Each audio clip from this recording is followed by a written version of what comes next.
Ladies and gentlemen, we implore the government of Uganda to undertake the following in their just outlines or outline as follows. We demand and we implore government to consider and undertake these as soon as possible. And as a matter of fact, as soon as immediately. Number one, government of Uganda must reveal the actual numbers and names of all of those that are under the incarceration. One, the numbers, the actual numbers, and the names of those that are under incarceration. Number two, we demand that government makes known the illegal places or ungazetted spaces and their venues or where they are, including districts and maybe counties or parishes where the suspects are being held. Number three, ladies and gentlemen, families, doctors, and lawyers of suspects must have, with immediate effect, must have access, unhindered access to their members and clients.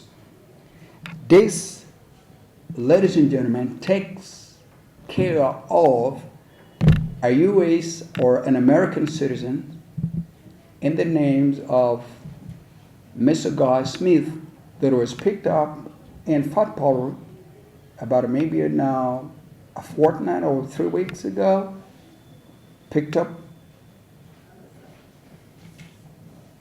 kidnapped, brutally, driven to Kampala. Our Constitution is very clear that the moment you pick up somebody suspected to have committed a crime, they should never be placed in ungazetted facilities. And even when you put them in a gazetted facility or a prison or jail, they should never be in that place beyond 48 hours without trial. So we're asking and we're demanding immediately that American citizen Gary Smith, incarcerated now in an illegal facility,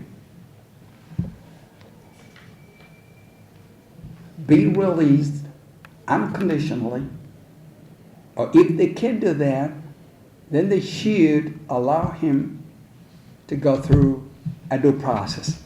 In this case, an impartial, credible, believable, independent, and a fair constitutional court of law immediately. And also we are aware that U.S. citizen Gus Smith has a health condition. He was seeing his doctor after 2 days. Where he's being held from is not a hospital. So we demand that his family, his lawyers, and his doctors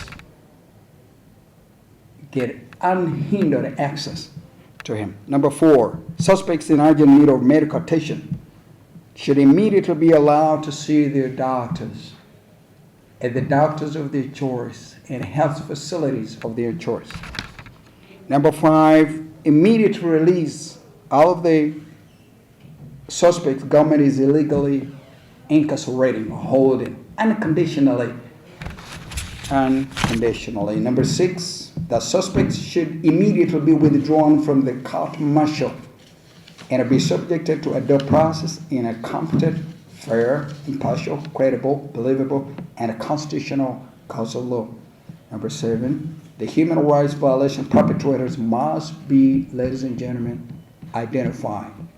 When they're identified, investigate them. When you have investigated them, they should be dismissed or told to step aside, prosecuted, and they should serve a jail term in our prisons to serve as deterrent for future or to future perpetrators. Number eight, immediately stop rounding up, arresting, torturing, and jailing people because of their political, social, and religious inclination. Ladies and gentlemen, I don't know whether you're bothered like me. I have grave concerns about the direction we're taking as a country.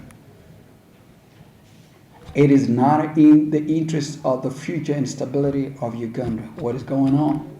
So as opposition leadership, the leader of opposition, and also on my own behalf as Shadow Minister for Foreign Affairs, we demand that there must be a stop to political terrorism.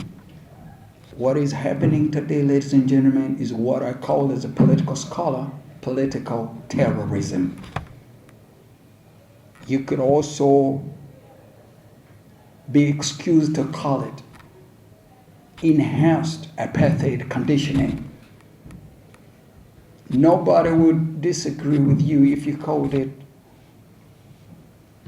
hybrid governance dictatorship. Ladies and gentlemen, it has become a crime to support a person of your choice.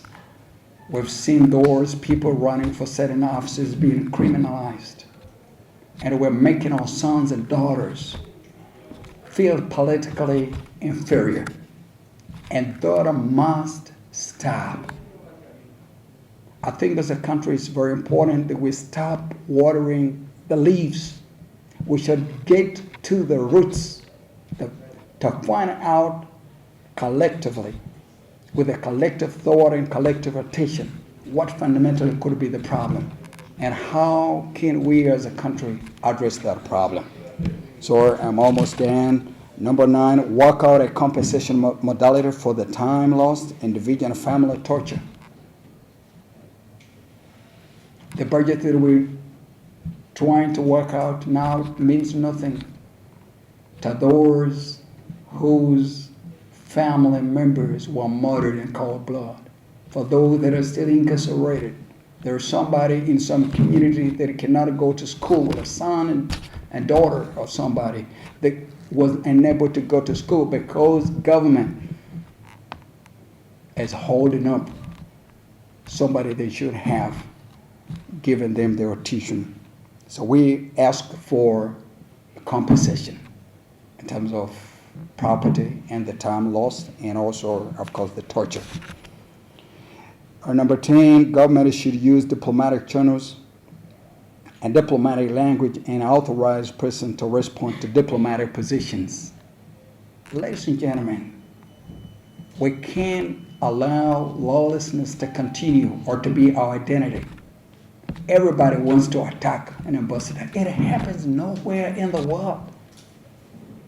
Ambassadors are representatives of their governments in a government where they serve their tour.